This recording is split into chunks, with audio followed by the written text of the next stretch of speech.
The first thing I noticed was the smell. Sharp, metallic, like fresh ink from a signed check. It clung to the papers scattered across the guest room floor. I picked one up. A withdrawal slip. My signature. But it wasn't mine. The number? $20,000. Another below it. $35,000. My brother was gone. His suitcase. His clothes. Even the childhood photos on the dresser. Empty frames. And on the pillow, a note in his handwriting. Sorry, Selena. Cassandra says we need a fresh start. Don't look for us. I sank onto the bed. This wasn't theft. It was betrayal, carved in a signature I never made. But what happened next wasn't about me. It was about my 12-year-old son, who didn't cry, who didn't panic. He just said, "Mom, don't worry. I handled it." And in that moment, I realized I didn't know my own child.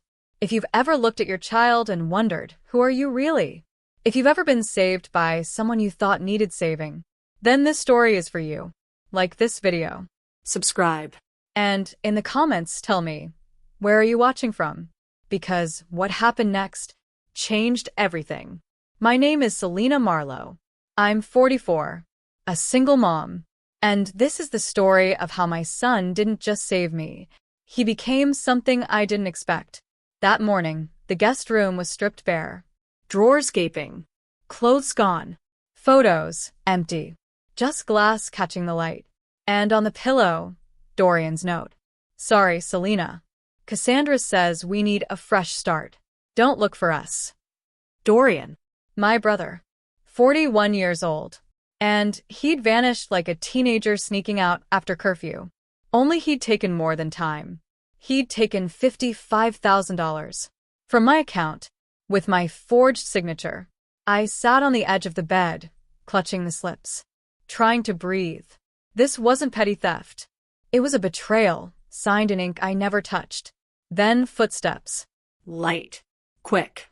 My son, Rowan, was awake. He stood in the doorway. 12 years old. Hair messy. T-shirt rumpled. His eyes swept the room, the papers, the open drawers. Mom, he said, voice thin but steady. What happened? I opened my mouth, but the words stuck. How do you tell your child his uncle stole everything? Rowan stepped in, crouched beside me, studied the slips. I braced for tears, for panic. Instead, a strange calm, then a smile. Mom, he said, don't worry. I handled it. I stared at him. What do you mean, handled it? He pulled a phone from his pocket. Not his old scratched one. A sleek black device I didn't recognize. With a few swipes, he showed me a profile. Catherine Voss. Warrants in 3 states. Fraud. Assault. Identity theft. That's Cassandra, he said. Your brother's girlfriend. Not who she says she is. My mouth went dry. How could you possibly? I've been watching him, Rowan interrupted. His late-night calls. I tracked his phone, copied his texts. Once I saw her name wasn't real, I dug deeper. Public records are public, Mom. You just have to know where to look. I gripped the bed. My son, whose room still had Legos on the floor, was talking like a private investigator. He scrolled through arrest reports, addresses, bank logs, looked up at me. Calm. Certain. It's all taken care of. Uncle Dorian isn't as clever as he thinks. Relief flickered. Then unease. Before I could respond. Knock. Loud. Firm. I went downstairs. Rowan behind me. 2 officers on the porch. Detective Halverson. Officer Diaz. Mrs. Marlo, Halverson said. We received a tip.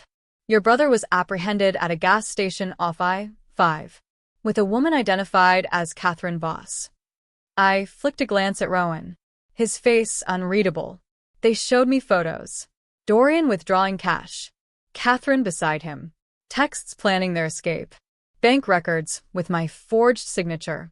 The funds have been recovered, Halverson said. You'll get most of your money back. I nodded, but my mind spun. The tip. It wasn't anonymous. It was Rowan.